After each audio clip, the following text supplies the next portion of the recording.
I'm going to say yes, like I know what you're talking about. Oh yeah, that makes sense. Mm-hmm. Yeah, it does. That sounds brilliant. Sweet. Lion face, lemon face. I'm gonna stretch my face out one way and stretch it back the other way. My dog is asleep on my feet. He is bony 'cause he is a greyhound. Yeah, they're skinny. Yeah, and he's an ex-racer, so he's still in racing weight. Uh-oh. So he's super slim. Wow. What's his name? Ronnie. And his racing name, Nate, was Burgess Oscar. Neat. Yeah, and he was a champion. He won loads of races. He was very, very successful in his field, which was running after a piece of rag on a string. Aren't we all? What? Aren't we all just running after a piece of rag on a string? Yeah. Philosophy with the Commanderin podcast. I'm Nate Burgess. I'm Sean Watson. And we are Commanderin. Yes, we are. Here is some music.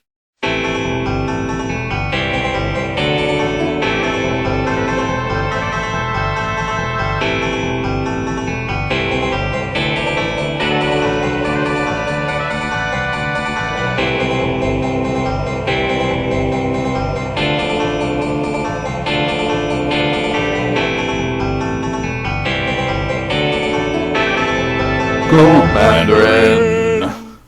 Phil couldn't be with us this week because he's busy buying new lug nuts for a portable bassoon case which he's been designing. Oh, yeah, we're doing this Canadian style? Okay. Yeah, that's what I heard too. Yeah. Thanks for listening. We're going to put a spotlight on community issues but never talk about four-band topics: religion, politics, Hearthstone, and hip-hop. Yo. If you like what you hear and want to support the show, go to patreon.com/commanderin.mtg and donate. If you donate $1 a show, it helps immensely. And if you donate $10 per show, you get access to extra stuff. Also, check us out on YouTube. This week, we have a wonderful show lined up for you. We're going to talk about Atraxa. The Praetor's voice. What does a Praetor's voice sound like? Oh, hello. Fancy seeing you in the fourth sphere. There you go. Okay, so like, what was that show? You're thinking of Keeping Up Appearances. No, I'm thinking of the show in the department store. That was not Keeping Up Appearances. Mrs. Slocum? Miss Slocum and, oh God, what was that called? And it gets played all the time on British TV even now, whereas, it's like At Your Service or something? Are you being something served? Like that. Are you being served? That's it. Right. And it was Mr. Humphreys. Ooh. Yeah. Yeah. If you're flipping through channels and you got PBS, you might stumble upon it sometime. If you're looking at one of the 4 channels we have in England, then you'll probably find it. No, we have more than 4 now, but genuinely only 4 until the early 90s. Wow. Then we got a 5th one, Nate. Sweet. I know. Our worlds were expanded. And the 5th one was showing naked weather reporting and topless darts were its highlights. Well, that's how you do it in Britain, right? Yeah. That's basically a mating ritual, watching topless darts while your parents sleep in the next room and you hope your brother doesn't notice what you're doing under the covers. I mean, no, don't know what you're talking about. Anyway, Atraxa. What is an Atraxa, Nate? Atraxa is the 4-color white, blue, black, green, not red. There's no red there. From the Commander 2016 deck, Breed Lethality. Yeah, so Atraxa is the legendary face card from the Commander 2016 deck, Breed Lethality. With human feet.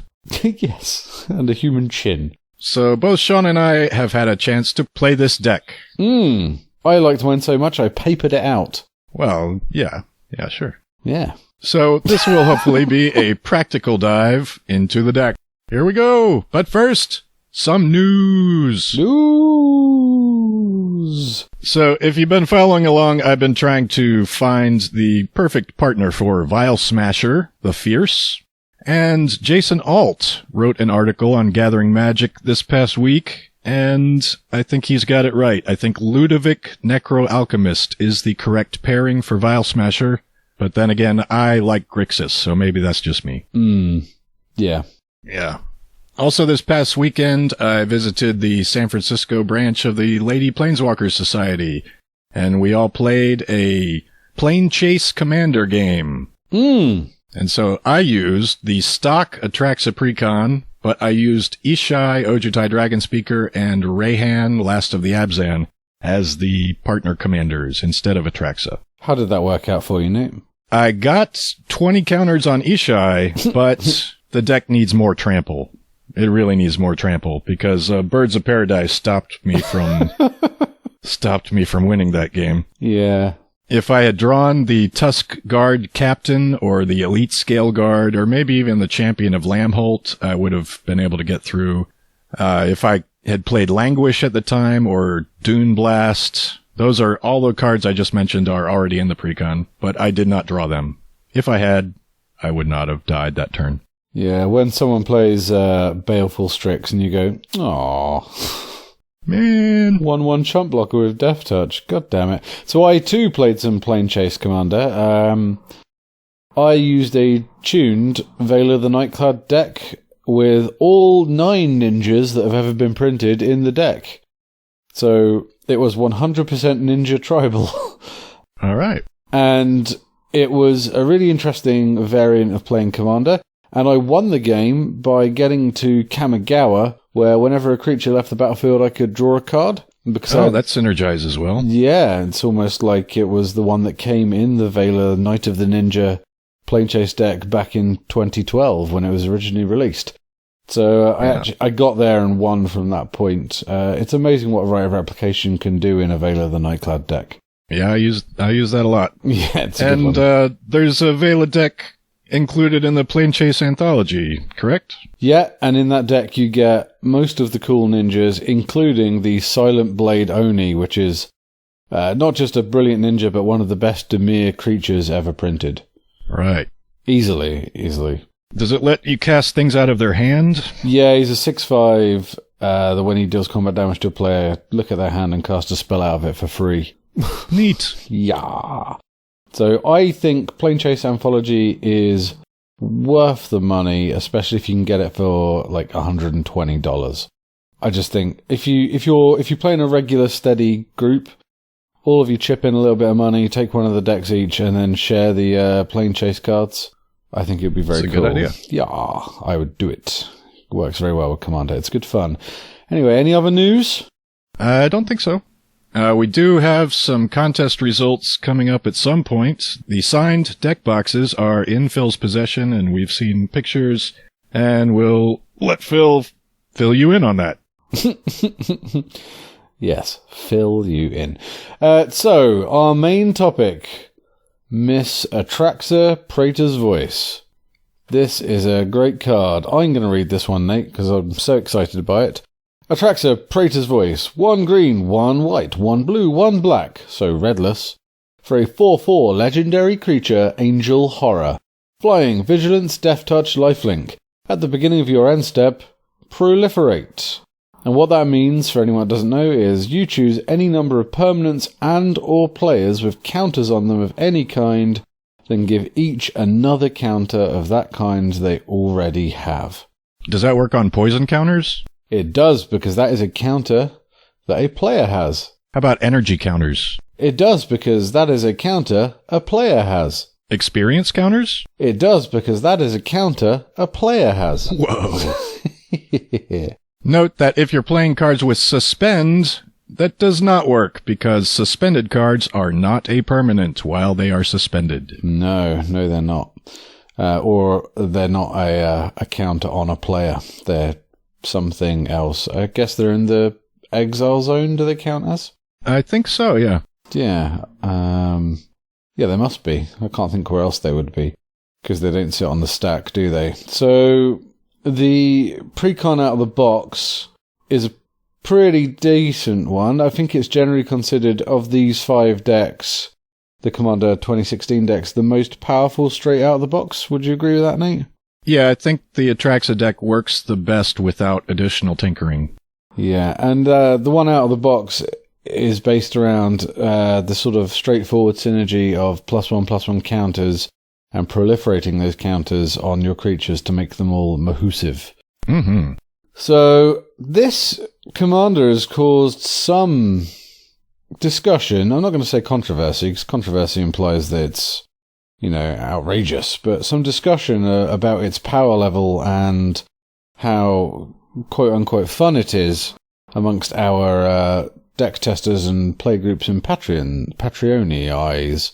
And I think this commander could become the new Merrin/Aloro.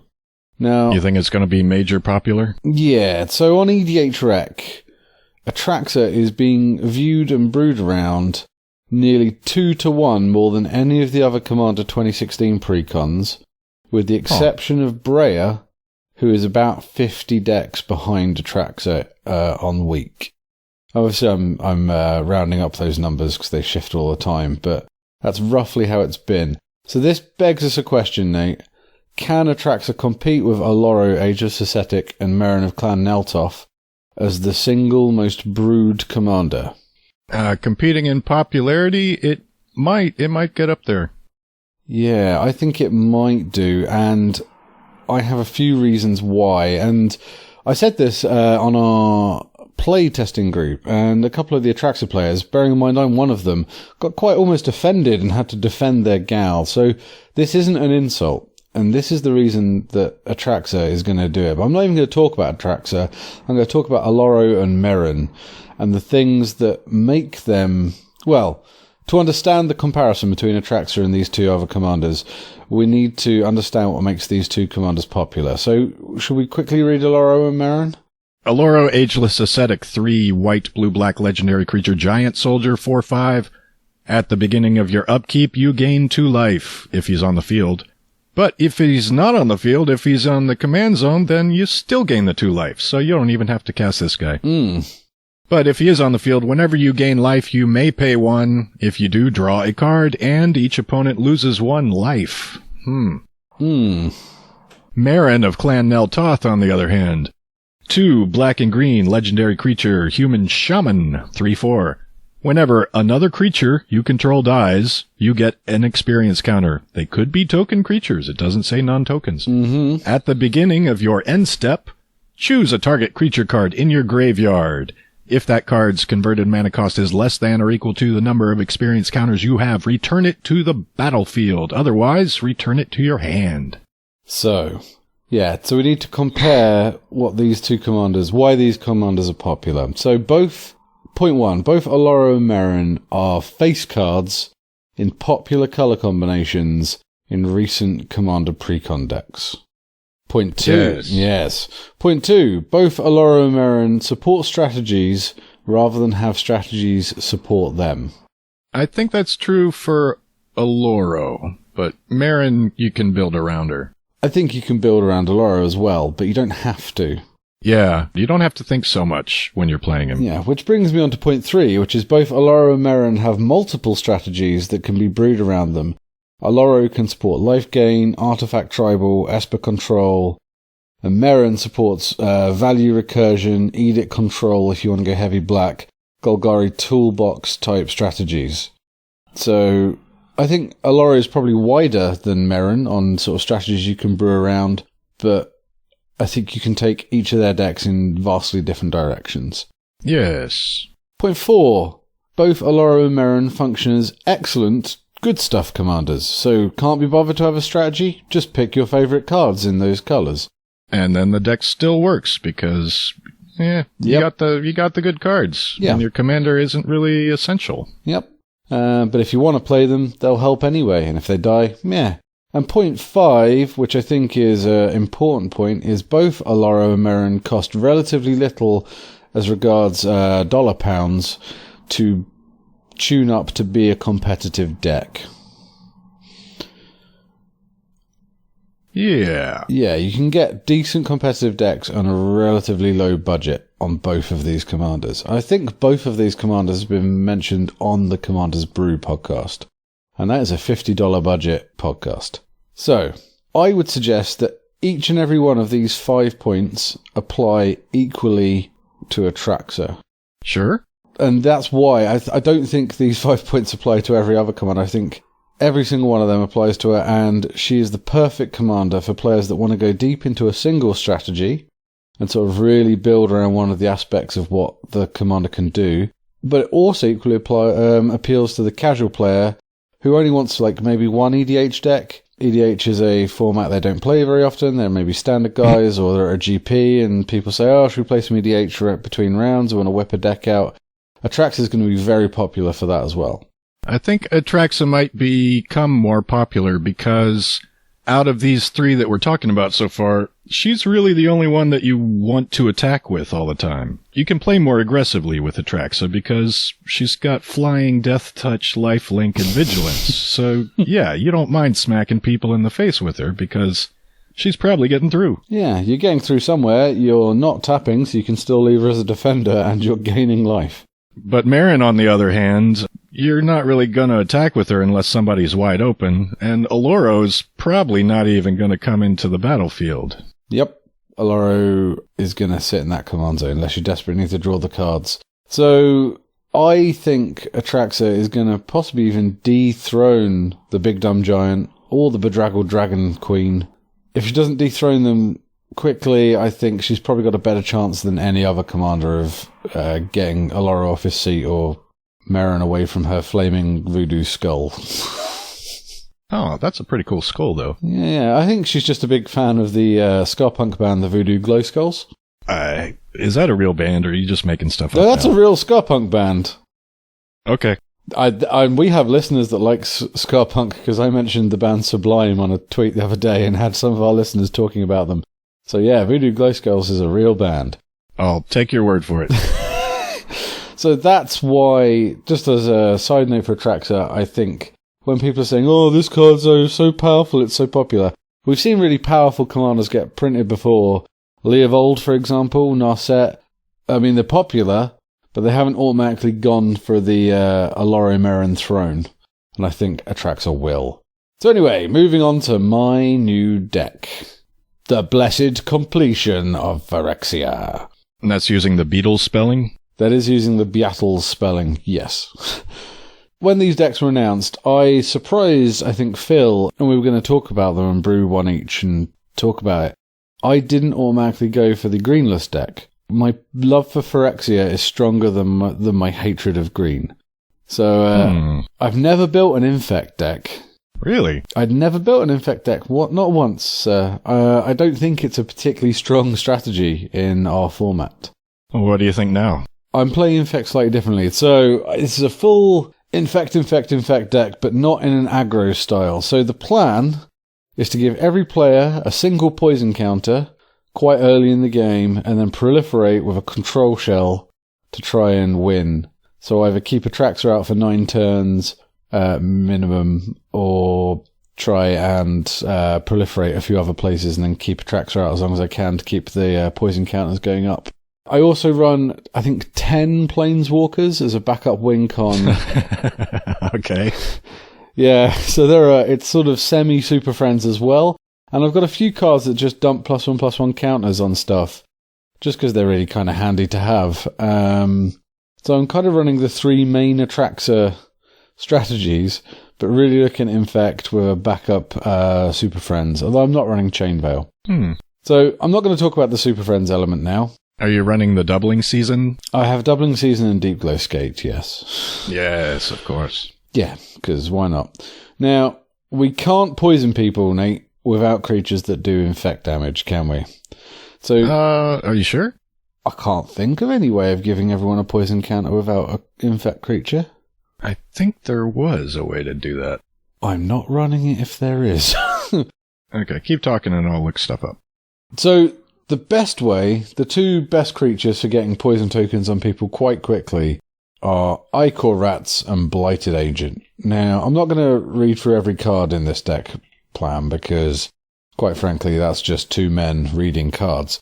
But these 2 I'm just going to mention. So, Blighted Agent is very simple. It's 1 and a blue for a 1/1 creature with Infect, Human Rogue, and Blighted Agent is unblockable. So you can get that down nice and early, start trying to tag people with nice infected, unblockable poison counter. Icarats is like the star of the deck, though. So Icarats is 1 and 2 black for a 2/1 creature rat. It has infect, and when Icarats enters the battlefield, each player, so it does you as well, gets a poison counter. Now, a word of caution with Icarats. If your opponent is also playing Atraxa, don't do it, because they will poison you out. Just consider that a dead card in your game. But as far as tutoring, I'm going to abuse that green to go and get a creature tutor, a quick creature tutor like Ella Damry's Call and Worldly Tutor, early game if I can, to get the Icarats out, get that 1 token on everybody, and then we can get going. Another good start for spreading the blessed infection is the Hand of the Praetors. So I've got their hand, I've got their voice. Eventually I'll have a whole Praetor all for myself. Hand of the Praetors is 3 and a black. It has infect. Other creatures you control with infect get +1/+1.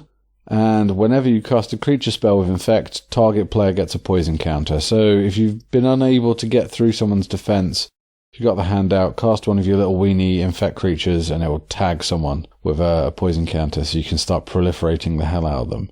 So Nate, did you find some infect cards that are not creatures? I did. So there's Caress of Phyrexia. It's a sorcery.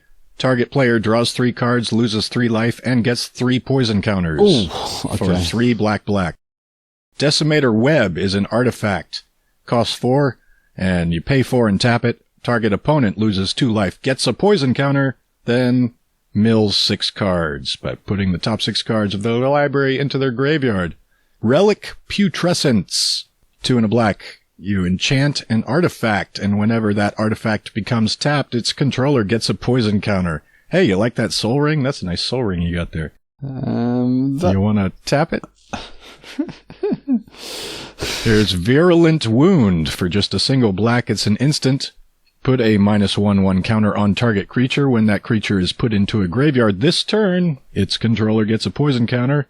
And there's one more. Pistis Strike. I beg your pardon. For 2 and a green. You're getting struck by the Pistis. Oh, right in the Pistis. 2 and a green instant. Destroy target creature with flying. Its controller gets a poison counter. So I'm not running any of those. Do you wanna? I would consider the Caress because it's a powerful thing. 3 poison. That's 3 poison counters at a time. Yeah. The others I wouldn't bother with. All right. I'll tell you why I wouldn't really use those, Nate. Why is that? That's because all I really want to do is get a single poison counter on each of my opponents. Would you play Virulent Wound for just a single black and kill somebody's, 1 toughness creature? No. I would stick with things like Skitherix, which is haste. I know it's a lot more than 1 poison counter, but it's got haste on it. I also run Grafted Exoskeleton. So all my little utility creatures I've got in the deck that don't have infect can have infect.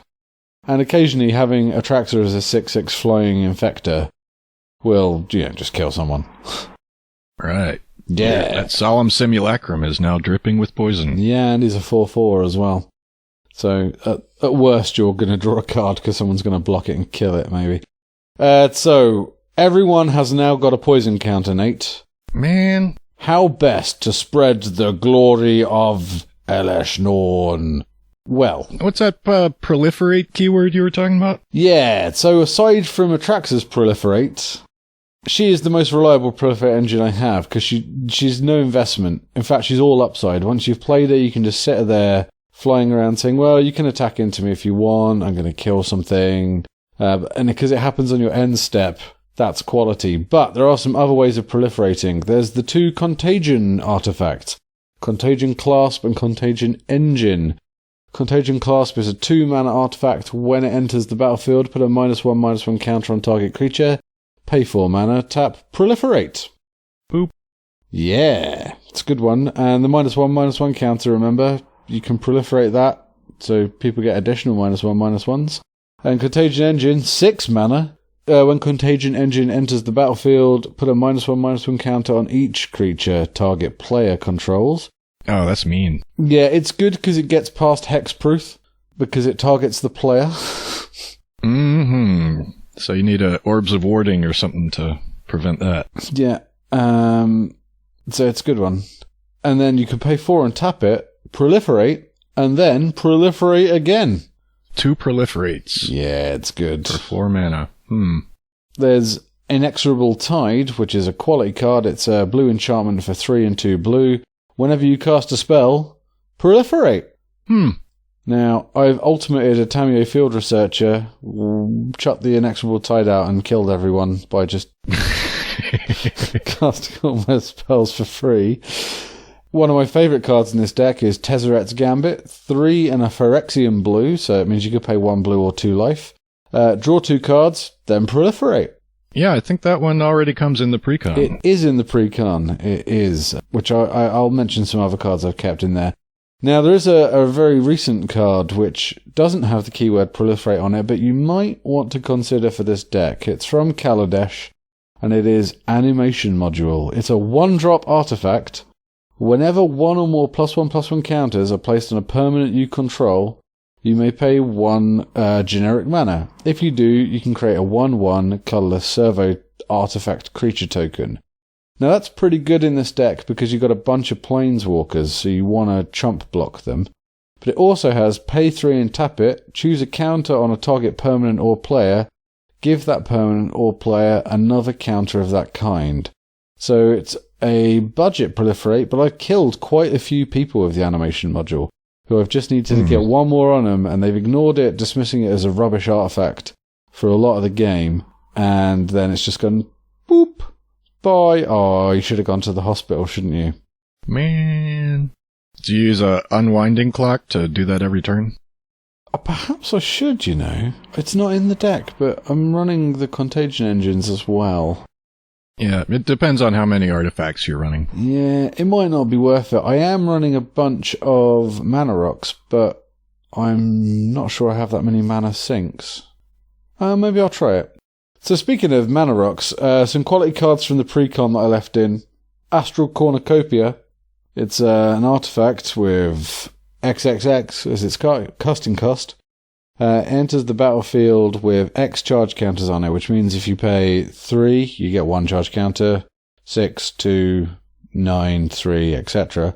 You probably only want to pay 1, put 1 charge counter on it for 3 mana though. You can tap it, choose a colour, add 1 mana of that colour to your mana pool for each charge counter on Astral Cornucopia. But of course, with your commander, it only takes a couple of turns of having Atraxa out before that is a Gilded Lotus. A couple more turns, and that is a Gilded Lotus and a Soul Ring that produces coloured mana. A couple more turns after that, and you're getting into Magical Christmas Land with this card. And that comes in the pre-con, Nate. Yeah, it does. One of the best board wipes in the whole format is in this pre-con, Merciless Eviction, which is 4 and an Orzhov. Choose 1, exile all, either artifacts, creatures, enchantments, or planeswalkers. Yeah, I use that a lot. When the colors work for it, that's one of my staples. Yeah, me too, and I run a lot of Orzhov decks. And of course, Deep Glow Skate, Take a Drink, which is the fish that doubles all counters on any number of permanents. Now, it doesn't do your poison counters, that one, because players are not permanents, but when you... But it does let you ultimate all your planeswalkers. And you've got 10 very good ones in the deck. Yeah, who doesn't like ultimating a Tamiyo? Either one. I like Tamiyos. Yeah, that can be useful. Yeah, she's awesome. Right, so you've played against this deck, Nate. How do you beat it? If you know it's coming in your meta, then you're gonna maybe look into Malira Silvok Outcast for 1 and a green legendary creature Human Scout 2/2. You can't get poison counters as long as she's on the field, so if you put her on the field, Atraxa going to try to kill her. Creatures you control can't have -1/1 counters placed on them, and creatures your opponents control lose Infect. So you can't even poison other people. Yeah, it just protects you from this particular build of Atraxa's major strategy. It's good, yeah. I mean, I found playing with the deck, it's really hungry for space. So I've not managed to find a lot of space to put decent amounts of counter magic into it, despite it running blue. So you are a little bit susceptible to sort of big, powerful instants and sorceries and stuff you can't deal with once enter the battlefield triggers and stuff. If your opponent's playing smart and they board wipe early in the game and can stop everyone getting a poison counter, that can keep this build of Atraxa out for quite a chunk of time. So don't be afraid to board wipe, even if it's only killing a couple of the infect creatures, because that can really make a difference on the pace. Imagine you're essentially on 10 life.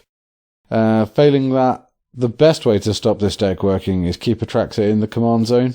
When it loses that every turn proliferate, it really loses quite a lot of its strength. And she's cheap to start with, but you only have to kill her a couple of times before she's becoming 8 mana to cast. So if you're casting her, you're not really doing anything else. And then you have to play Magic normally. Yeah, boo. Like the rest of us. And the other way is smash it up with high power creatures. So most of the infect creatures, with the exception of Skithrix, the Blight Dragon, have quite a low power and toughness.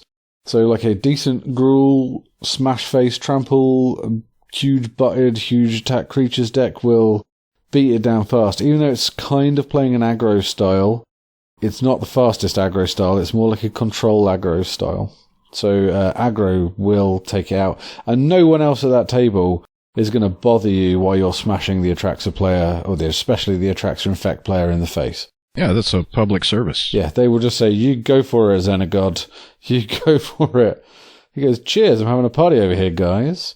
That's really it. I'm not going to keep telling everyone how to beat my deck. Yeah, we'll have a link to Sean's deck in the show notes. Yeah. Moving on to, let's talk about the cards that are already in the pre-con that might be good to keep.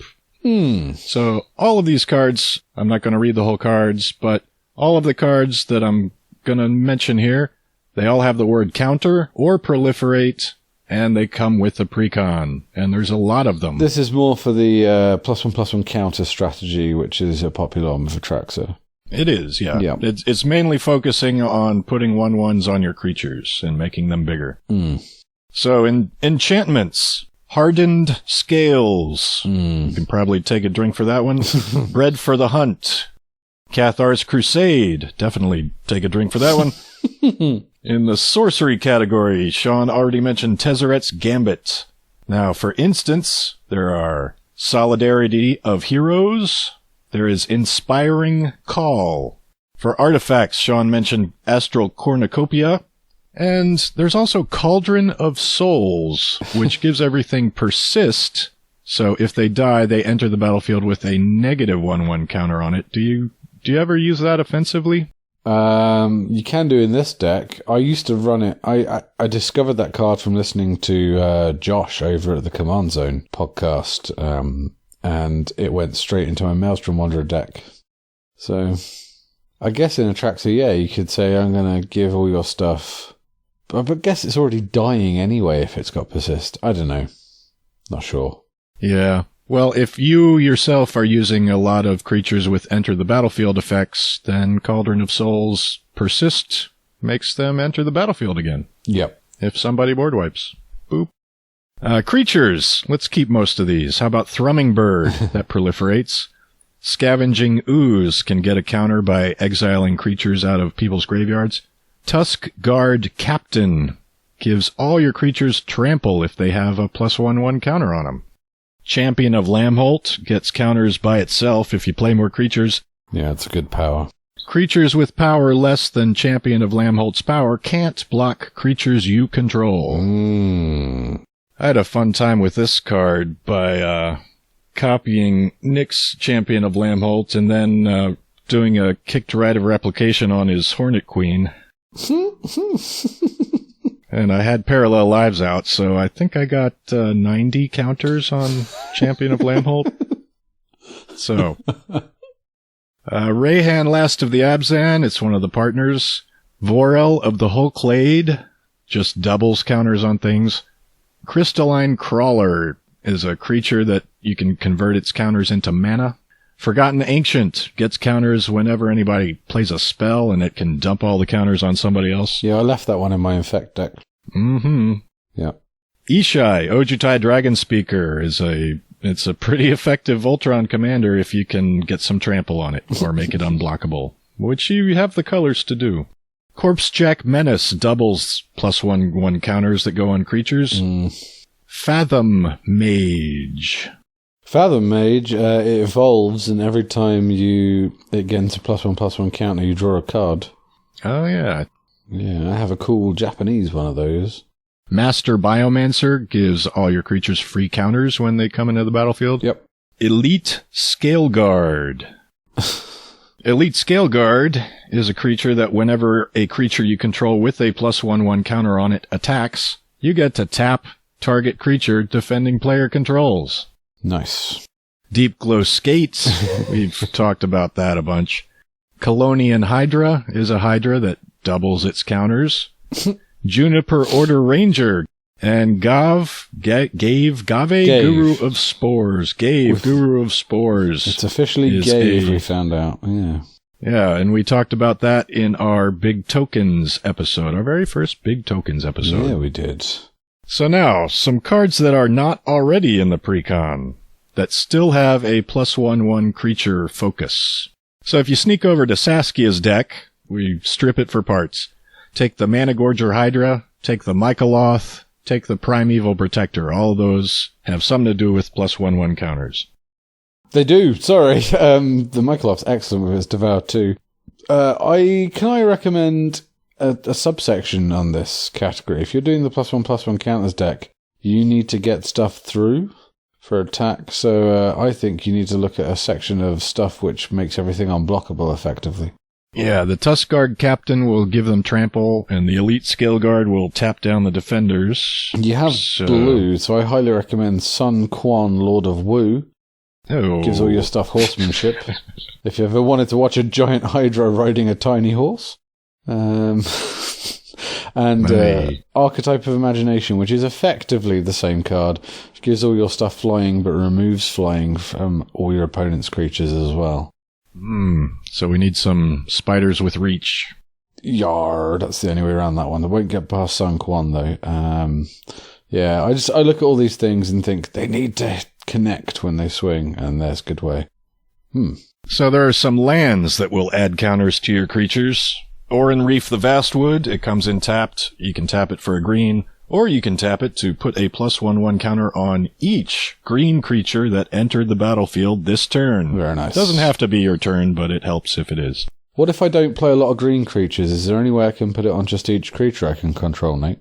Well, you'll still have to be playing in green to use Gavany Township, which is a land that taps for colorless, or you pay 2, a green and a white, and you tap it, and you put a +1/1 counter on each creature you control.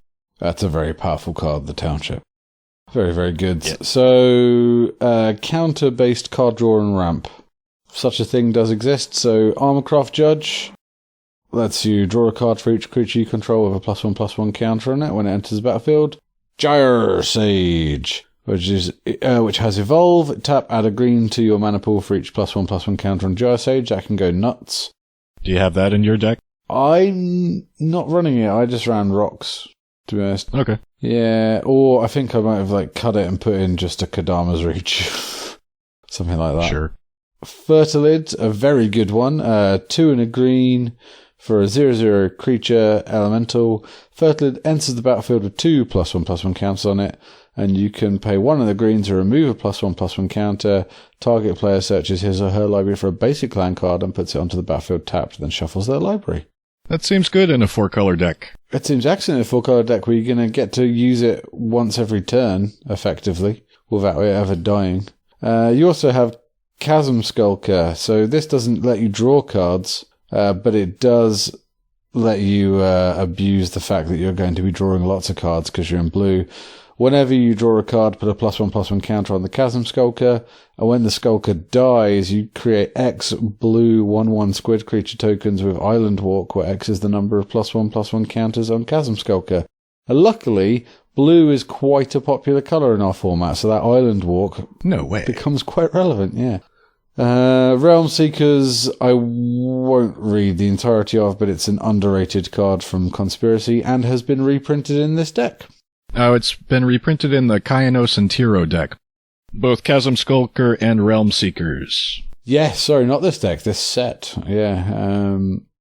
What do you think about the Vivid lands, Nate? For mana fixing, there are Vivid lands. They come in with 2 counters that you can tap them for any color of mana. I used to think they were great, but you could proliferate the counters on them, but you don't really care after the first few turns. No, I don't like them because they come in tapped. If they came in untapped, I'd use them. Mm-hmm. There is another type of land that you can put counters on it and proliferate. These are storage lands, like Molten Slag Heap, although you couldn't run that one in Atraxa. Let me find a better example. Salt-Crusted Steppe. That's the green-white one. Dreadship Reef is the blue-black one, the Dimir one. Yeah, so this is a cycle of lands that tap for colorless, or you can pay 1 and tap it to put a storage counter on the land, or you can pay 1 and remove X storage counters and add X mana of any combination of 2 colors, depending on what type of land it is. Yeah, they can get good. So if you're ever not using that land, just tap a storage counter on it, and if you want to cast a big spell further down the line, you're just going to proliferate onto it, and it'll get bigger and bigger and bigger. It's almost like having a little mini Crufix. I mean, it's not quite that good, but if you squint and turn your head sideways, it's kind of like that. If you get a counter on it, proliferate a little bit, and then cast a Deep Glow Skate or something, then it can last you for quite a bit. Yeah. So we've not talked about many white cards, Nate.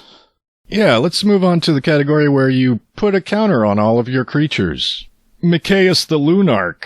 For X and a white, legendary creature, human cleric 0/0. It enters the battlefield with X +1/1 counters on it. You can tap it to put another one on there, or you can tap it to remove a counter and put a 1/1 counter on each other creature you control. Not bad. Then we've talked about this one before, Archangel of Thune. 3 white creature angel, 3/4 flying, lifelink. Whenever you gain life, put a 1/1 counter on each creature you control. And the artwork looks like the actress Felicia Day. Oh yeah, I think they based it on her. Yeah, they did. It's a cool card. It's getting damn expensive, though. A popular mythic from a not very open set, M14. Yeah, it goes well in any life gain Orzhov deck, maybe Allura or Karlov or Kumble even. Ailey, it's not bad.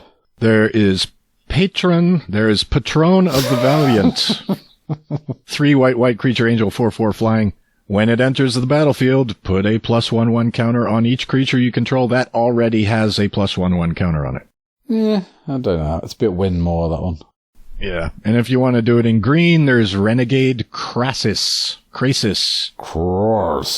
which has a cool picture on it. For just 1 in green, it's a 3/2 with Evolve. That's an important keyword for this kind of deck. Also look into Graft, by the way, but that's a different subject. Whenever Renegade Krasis evolves, put a +1/1 counter on each other creature that already has a +1/1 counter on it.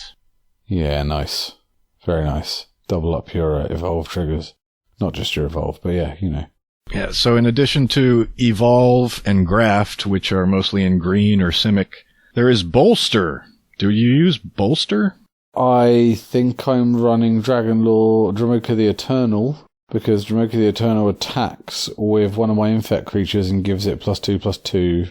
Right, and that happens on the attack trigger, so it gets the counters before the damage. Yeah, get the poison through. There's also an instant called Scale Blessing for 3 and a white. You bolster 1, and bolster means you look at all your creatures, find one with the lowest toughness, and put a counter on it. However many counters the bolster number says. So Scale Blessing bolsters 1, and then you put a +1/1 counter on each creature you control that already has a +1/1 counter on it.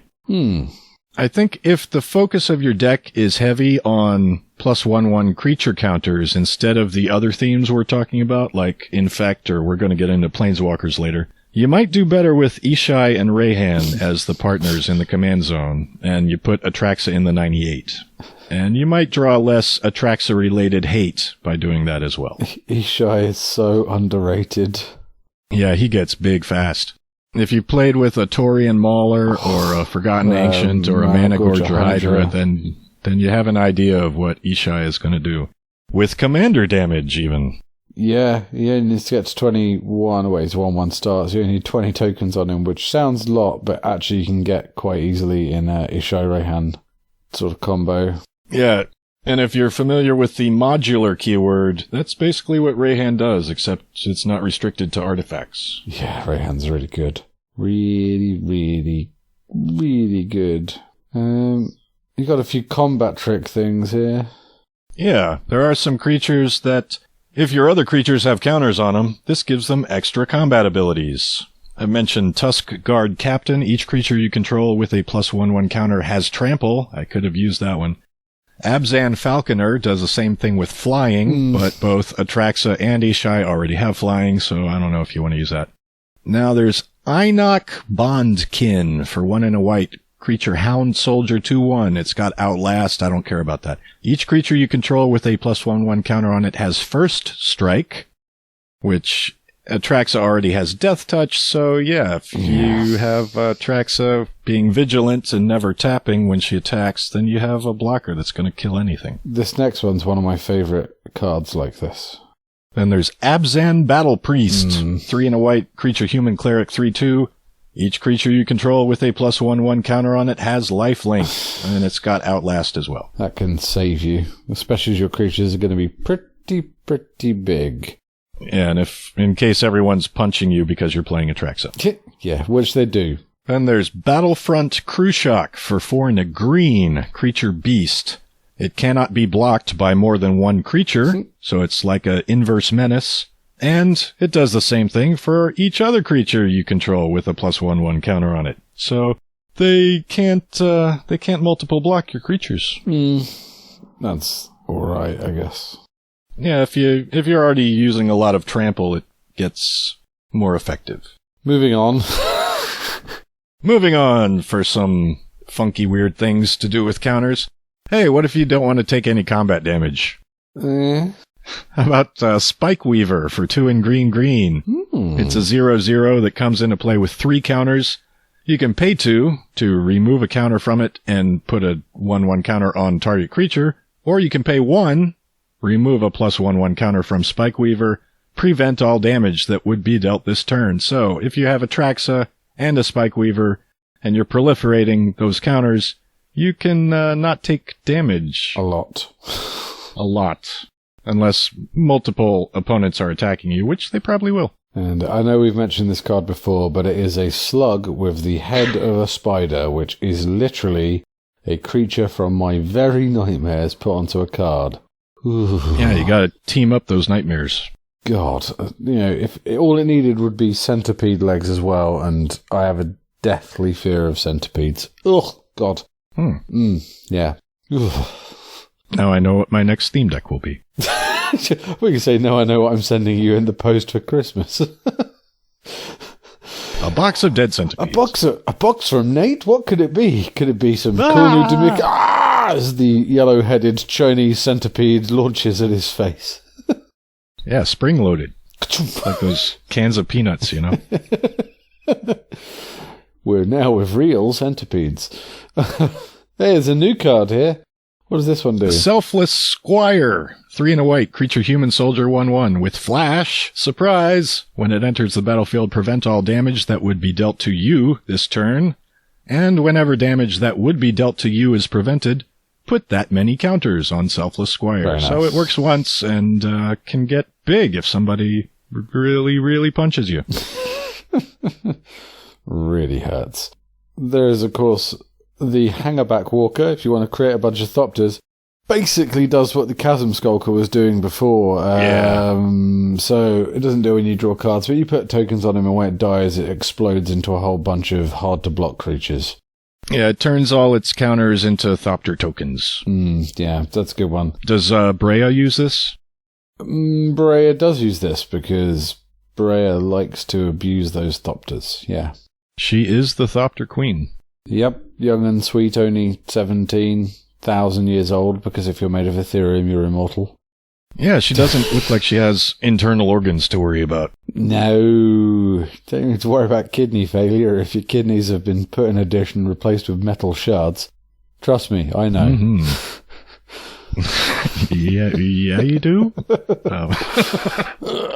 I think I need a doctor. You did this to yourself, Mr. Watson. Right, so doubling. Primordial Hydra is a good one. This one's getting a little expensive as well now. Primordial Hydra enters the battlefield with X +1/+1 counters on it, and it's 2 green and X to cast. That's where your X comes from. At the beginning of your upkeep, double the number of +1/+1 counters on it. And Primordial Hydra has Trample as long as it has 10 or more +1/+1 counters on it. Everyone likes 10/10 tramplers that become 20/20 tramplers that become 40/40 tramplers, and so on and so on. Mm-hmm. There's Solarion, which I think we talked about in one of our encyclopedias. It's for 7, it's an artifact creature. It's got Sunburst, which is probably pretty good in a 4-color deck. And you can tap it to double the number of counters on it. Nate, it wasn't in an encyclopedia. It was in when we played Sean's Puzzle Box. Oh, that's where it came from. Okay. Yeah. Evolution Vat, 3 mana for an artifact, 3 and tap it. Tap target creature and put a +1/+1 counter on it. Until end of turn, that creature gains pay 2, a blue and a green. Double the number of +1/+1 counters on this creature. Yeah, so it's like Vorel of the Hulklade, but you gotta pay 7 mana instead of 4. Yeah. I don't know about that. I wouldn't run it personally, but, there you go. It is an option if you're going for a slightly less tuned deck, I guess. Oh, Vorel only costs 2? Green and blue to activate that ability on Vorel of the Hulklade, who is also in the precon, as well as Deep Glow Skate and Colonian Hydra. All those are already there, so, yeah, use them. Can we just start calling Vorel of the Hulklade Andy of the Hulklade? Sure. Yeah, cool. Andy of the Hulklade. Go get them, kids. They're great. And Colonian Hydra, whenever it attacks, you double the number of +1/1 counters on each creature you control. Oh god, that's a good card. That was an expensive card that's just been reprinted in these precons, so thanks, Ethan and gang. Yay! So, how about some artifacts that have counters on them? Speaking of the Solarion with Sunburst, there is Pentad Prism for 2. It's an artifact with Sunburst. And if you remove a charge counter from Pentad Prism, you don't have to tap it. You can just remove a counter. Add 1 mana of any color to your mana pool. So, I would argue that this might be better than Astral Cornucopia, especially if you're in a 4-color deck that's using Vorel of the Hulklade and Deep Glow Skate. So it comes in with 2 and then proliferates for 3. No, the Cornucopia is better. Oh, okay. I've never had a Pentad Prism reliably giving me 8 or 9 mana a turn. I've seen Nick Jarogowski using some doubling effects with Proliferate, and he was doing that. Well, he's a bad man and should know better. Hey, what's the next card? Next card is Lux Cannon for 4. It's an artifact. You can tap it to put a charge counter on it, or you can tap it to remove 3 charge counters and destroy target permanent. Nice. Very nice. Actually, I'd consider that one. Yeah, just blow something up. So some stuff does -1/-1 counters to destroy people's things. We mentioned the Cauldron of Souls earlier. Midnight Banshees are heavy on the black, but there's a card worth considering. 3 and 3 black for a 5/5 creature spirit with Wither, but at the beginning of your upkeep, put a -1/-1 counter on each non-black creature. Yeah, I use that in a few decks. It's pretty good. Yeah, mono-black deck should drop it in, absolutely. Black Sun Zenith, X and 2 black for a sorcery, put X -1/-1 counters on each creature, then shuffle the Zenith back into its owner's library. So I have Black Sun Zenith for 1, knowing the Proliferate is going to start going, but I can use +1/+1 counters to knock the -1/-1 counters off my own creatures. Yeah, they do cancel each other out. They do, yeah. You don't get... So if you've got a -1/-1 counter and you earn a +1/+1 counter, they balance each other out for abilities, but you just remove them both off the card. You don't have them both sitting on the card for some reason.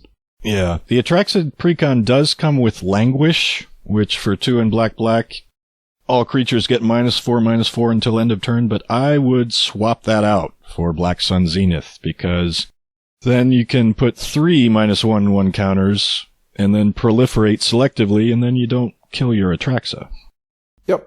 Note to everybody, if you're running Doubling Season is not an optional ability, so if you have those -1/-1 counters on your own creatures, you have to double them with the Doubling Season.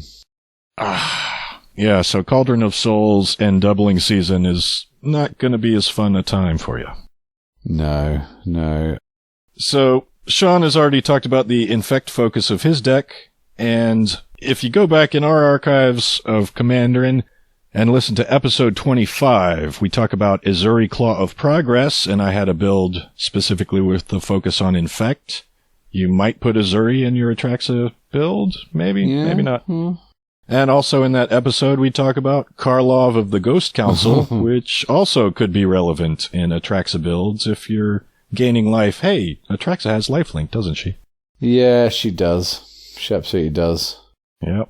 One of the things that people mention when they talk about Atraxa is they say this phrase, "She'll be a really great Super Friends commander, won't she?" Yes. So, for those who don't know the term, Super Friends is what we call a deck that has lots of planeswalkers, because each planeswalker is going to be a superhero in some kind of twisted Hall of Justice or Legion of Doom scenario. Yeah, if you're a big fan of the Commander's Brew podcast, this section is not going to be for you, because this is far from budget. Yeah, planeswalkers they tend to be expensive. In money, pounds. Dollar pounds. Even the cheapest planeswalkers that are worth playing are going to be a minimum $5. But you're really looking at sort of, for the better ones, $10 to $20 each. Yep. Yeah, so obviously planeswalkers, if you're proliferating, their tokens are going up. You want to run stuff like Oath of Gideon, so when you cast your planeswalkers, they come in with an additional loyalty counter on them, and you're going to keep ticking them up. And if you can just keep dropping them on the board, your opponents, unless they've got like Garruk's Wake or something, are going to struggle to get them all off. And because you're in Esper colours, you can run super good. You can run a super good control shell to keep them alive, which is why I think Atraxa might be better than Angus Mackenzie as the Super Friends commander of choice. Some choice planeswalkers for the deck, though. Tamiyo Field Researcher we've already mentioned. Ajani Steadfast, if you get his ultimate off, you're going to win pretty fast. All the Ajanis, with the exception of the red one, obviously, are pretty good for this deck. The recent Nissa is worth putting in the Atraxa deck, in my opinion, even if you're not running a Super Friends, because she ultimates the turn after you drop her. Is this a Sage Animist? This is Vital Force. Vital Force. Yeah, Nissa Vital Force. So she comes in on a 5 and ultimates on a 6. So she ultimates automatically if you're running Oath of Gideon, but her ultimate is whenever you play a land, you draw a card, which is super powerful. And even without a Super Friends dedicated strategy, if you can just drop her in and you've got Atraxa and maybe a couple of other bits bobbing around, you can protect her for a turn and just ultimate. I don't think I've ever played her and not got the emblem off the turn after. Yeah, I suspect she's probably in a lot of Gitrog monster builds. I bet she is. Yeah.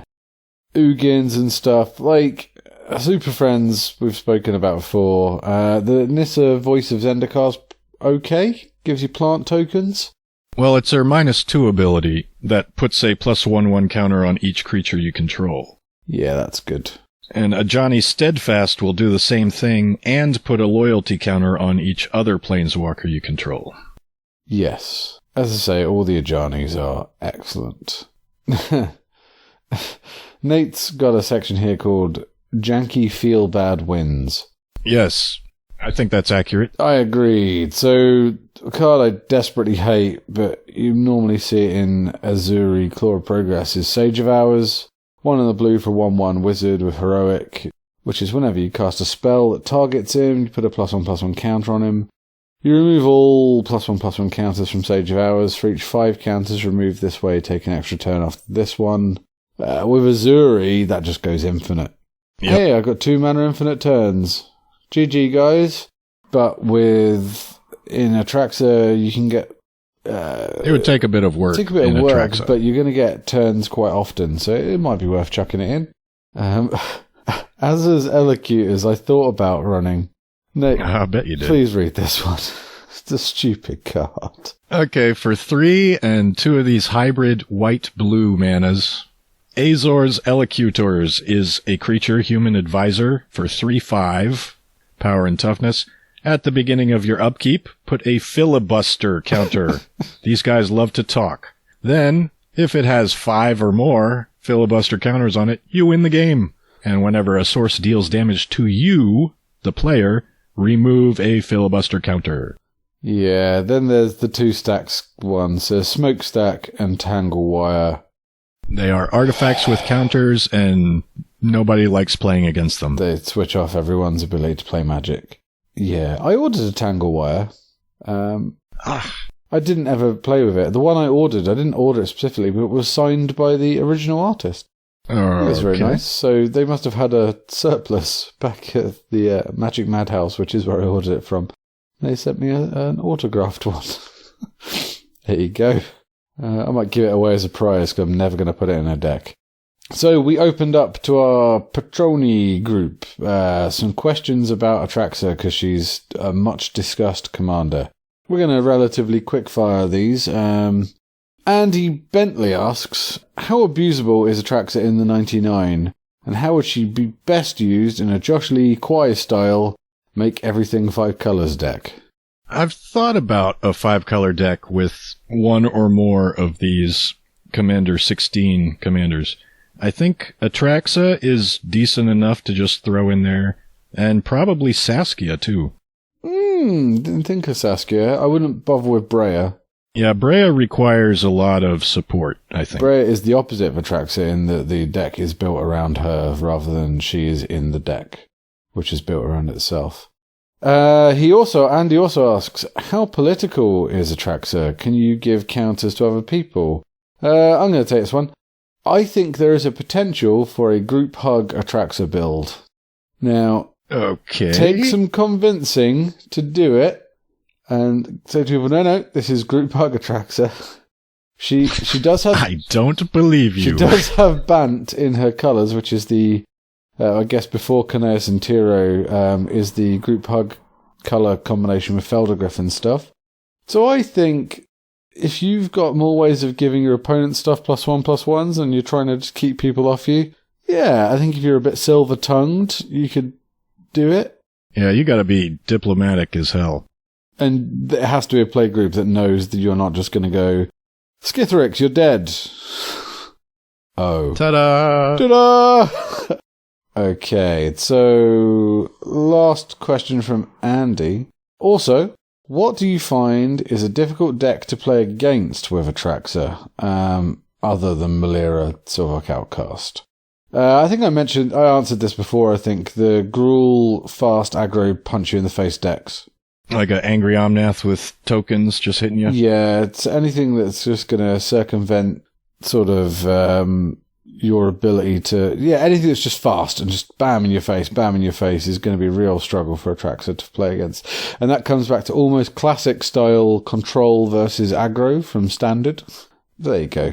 Yeah, I think black decks with heavy board wipes would do pretty well, like maybe Kalidas, Trader of Get, or most of my Grixis builds. Yeah, my Shieldred decks, which just run bunches and bunches of Edict effects, Atraxa's going to struggle with that. Because you're creating a lot of creatures, but you're not necessarily creating a lot of tokens. Do you know what I mean? I do. Unless you've got Gave Guru Spores out. He's very good for counteracting that strategy. Okay, Henry von Stoke-the-Borg from our Patronies asks, what are some unusual but powerful uses of the Proliferate mechanic? Well, we've mentioned Infect, we've mentioned Planeswalkers, we've mentioned the janky feel-bad wins. What else do we got? Unusual but powerful. So I think the Azure's Elocutors is a good example of that. because that could win you a game. Yeah, in my Zuriclaw progress build, since he uses experience counters and he's using Infect, I do have some proliferate cards to take advantage of both. Very nice. I think, yeah, you could consider dropping some of the experience counter commanders into the deck and just ticking up your experience counters. What else has got weird counters on it in the game? There's going to be a bunch of stuff that later on we think, oh yeah, I remember that. I'll come back to you. We'll redux this on our next episode, which will be Breya, maybe, possibly. Don't quote me on that. There are some blue-white cards that put, I'm thinking of Guafa, the Profiteer. Yes, Guafa's, when he was on the Commander's Brew. But you only need one token on them to really make it work. Is there something that puts fading counters on your opponent's creatures? Oh, there you go. The fading cards is very good. So Parallax Wave and Parallax Tide are both excellent cards that you can proliferate on. So Parallax Tide has Fading 5. It's an enchantment for 2 blue. If you remove a fade counter from it, you remove target land from the game. And Fading 5, it's like Suspend. On your upkeep, you remove a counter. Mm-hmm. And when Parallax Tide leaves play, each player returns to play all cards he or she owns, removed from the game with Parallax Tide. So if you're proliferating a counter on this to counteract the decay on your upkeep, then you can just eventually get rid of all the lands. Yeah, Parallax Wave is a white version that does that for creatures. Yes, and Parallax Nexus, for 2 and a black, removes cards from your opponent's hands. So, question. Does Stronic Resonator, this is from Henry von Stoke-the-Borg as well, does Stronic Resonator double Atraxa's entire proliferate trigger or merely one of her targets? It should be all the stuff. Yeah. Proliferate, each instance of Proliferate lets you pick all the targets you want. Yep, it's its own trigger. Well, that happens once and then it spreads its targets out like a virulent plague of completion. Last one from Henry. How would you play Atraxa without using Proliferate? Since it has Proliferate on the Atraxa card, I'm not sure I understand the question. I think if you weren't building around any kind of token or counter strategy, could you use it? I think with a 4/4 flying lifelink Death Touch Vigilance creature is a fairly solid bet for a Voltron commander, but I think it'd be rather boring. Yeah, but nobody's going to believe you that it's just a Voltron deck. No. Until you kill them all. It's like when you put out Joyra and you say, I am not running Eldrazi or Mass Land Destruction. No one believes you. Just, you might as well put them in because everyone's going to treat you are. And last but not least, from the First Lady of Commanderin, Jackie Miller Time, she says, I don't like Atraxa. I mean, I think it's powerful, but really boring. That's not a question, but insightful. Thanks, Jackie. So, any last comments on Atraxa before we end this show, Nate? It's a good commander, it's going to be popular, and I think it's probably even going to show up in a lot of 5-color decks, just because who doesn't want a flying lifelink, Death Touch, Vigilant 4/4? I mean, I play with Gisela Broken Blade, and I play with Baneslayer Angel, which are basically angels that are cheap to cast and have a bunch of abilities. So if I'm running the right colors to play Atraxa, I'm going to put her in.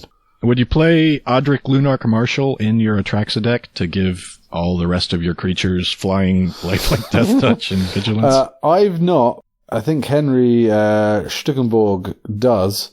And there was someone else in our Patreon group who was asking, I think it was possibly Paul Haberman, who's another one of our patrons, was asking about stuff in his Atraxa deck. What can I put in here that has Indestructible that I can spread around with my Odric? So people are thinking about that combo, Nate.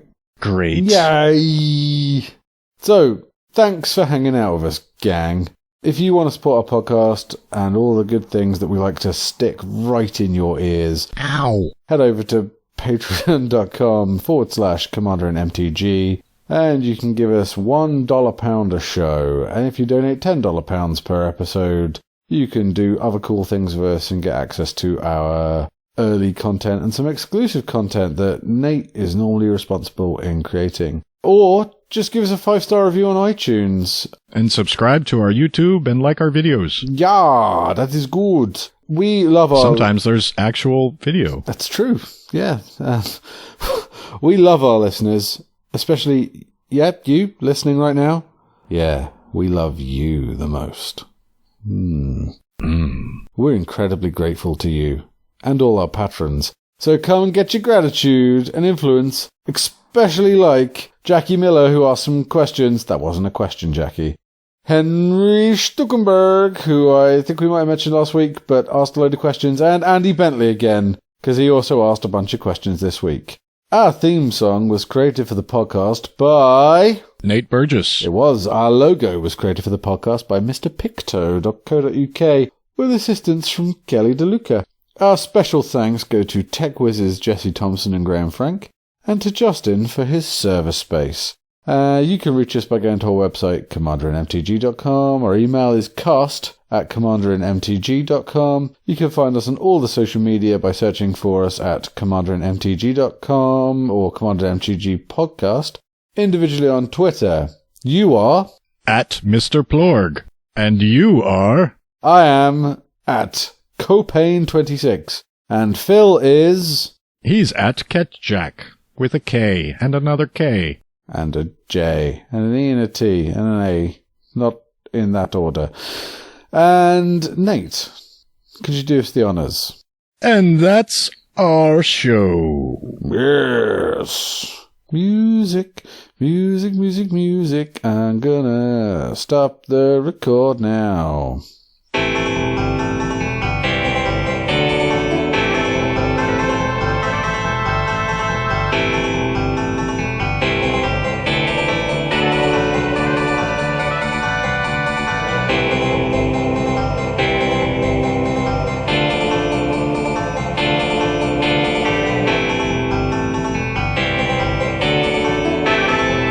Commanderin. I'll tell you why. Because all we really need, Nate, is to get one poison counter on each of my opponents. Boop. Why boop? No, that was not an edit boop. That was a, boop you on the nose with a poison counter. Oh!